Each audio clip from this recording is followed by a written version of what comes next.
اور وہ وقت یاد کرنے کے لائق ہے جب موسیٰ نے اپنی قوم سے کہا تھا کہ بھائیو،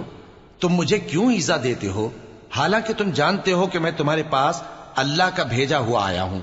پھر جب ان لوگوں نے کجروی کی تو اللہ نے بھی ان کے دل ٹیڑھے کر دیے، اور اللہ نافرمانوں کو ہدایت نہیں دیتا۔ اور وہ وقت بھی یاد کرو جب مریم کے بیٹے عیسیٰ نے کہا کہ اے بنی اسرائیل، میں تمہارے پاس اللہ کا بھیجا ہوا آیا ہوں،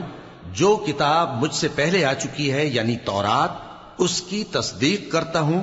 اور ایک پیغمبر جو میرے بعد آئیں گے جن کا نام احمد صلی اللہ علیہ وآلہ وسلم ہوگا، ان کی بشارت سناتا ہوں۔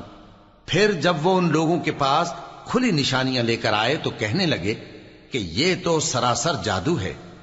اور اس سے زیادہ ظالم کون کہ بلایا تو جائے اسلام کی طرف اور وہ اللہ پر جھوٹ بہتان باندھے، اور اللہ ظالم لوگوں کو